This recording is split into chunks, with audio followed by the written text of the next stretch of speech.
ಸಿದ್ಧಾಂತಂತೂ ದೊಡ್ಡ ಲಪ್ಪಡ ಮಾಡ್ಕೊಂಡು ಕಾಲೇ ಡ್ರೆಸ್ ಮೇಲೆ ಊರ್ ಬಿಟ್ಟು ಓಡಿ ಹೋಗ್ತಾ ಇದ್ದಾನ ನಮ್ಮ ಅಮಾಯಕ. ಯಾಕಂತ ನೋಡ್ರಿ, ರಾತ್ರಿ 1:30 ಆಗಿದೆ, ಇವಾಗ ಹಸುವಾಗಿ ಚೋಡ ತಿನ್ನಕ್ ಕುಂತ ನೋಡ್ರಿ ನಮ್ ಸ್ನೇಕಿಂಗ್. ಬೆಳಗ್ಗೆ ಬೇಗ ಎದ್ದು ಕಾಲೇಜ್ ರೆಡಿ ಅದೇ, ಸ್ನೇಕಿಂಗ್ ಇನ್ನ ಮಲ್ಕೊಂಡನ ಆರಾಮಾದ್ರಿಪ್ಪ ಅವಂದೇ.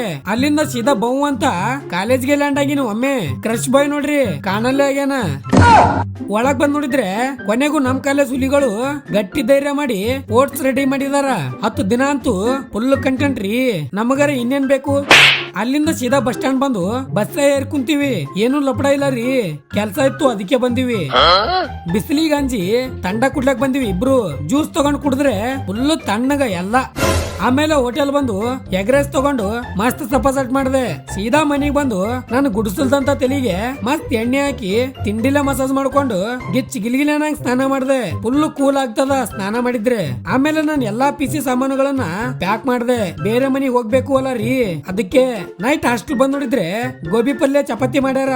ಶಿವನೇ ಶಂಭುಲಿಂಗ. ಅದಕ್ಕೆ ಚಿಕನ್ ತರ್ಲಾಕ್ ಬಂದಿವಿ ಹಾಸ್ಟೆಲ್ದಾಗ ಮಾಡ್ಕೊಂಡ್ ತಿನ್ನಾಕ. ನಮ್ ವಿಜ್ಜು ಬಾಸ್ ಅಂತೂ ಫುಲ್ ಡಾಲಿ ಚಾಯ್ ವಾಲ ಆಗ್ಯಾನ ನೋಡ್ರಿ. ಚಿಕನ್ ಕಾ ಹಸಿ ಮೆಣಸಿನ್ಕಾಯಿ ಯಾರು ಹಾಕ್ತಾರ ಹೇಳ್ರಿ? ಅದೇ ನಮ್ಮ ಹಾಸ್ಟೆಲ್ ಮಂದಿ ವಿಶೇಷ. ಏನ್ ಸಿಗ್ತದ ಅದನ್ನ ಹಾಕ್ತಾರ. ಆಮೇಲೆ ಕಚ್ಚಾ ಚಿಕನ್ ಹಾಕಿ ಪಕ್ಕಾ ಚಿಕನ್ ಮಾಡಿದ್ರು ಜಗಳ ಆಡ್ಕೋತ. ಅದನ್ನ ಹಾಕೊಂಡು ಮಸ್ತ್ ಸಪಸಟ್ ಮಾಡಿ ಪೀಸ್ ತಿನ್ನಾಕ ಹೋಗಿ ಬಾಯಿನೇ ಸುಟ್ಕೊಂಡೆ. ಇವ್ರು ನೋಡ್ರಿ ಗಂಡ ಹೆಂಡತಿ ಹೆಂಗ್ ಮಲ್ಕೊಂಡಾರ. ನಮ್ಮಂತ ಸಿಂಗಲ್ಸ್ ಗಳಿಗೆ ಹೊಟ್ಟೆ ಉರ್ಸಾಕ. ಇವತ್ತಿಗೆ ಇಷ್ಟ ಆದ್ರೆ ಲೈಕ್ ಮಾಡಿ. ಮುಂದೆ ಸಿಗಮ್ಮು. ಜೈ ಹಿಂದ್, ಜೈ ಕರ್ನಾಟಕ ಮಾತೆ.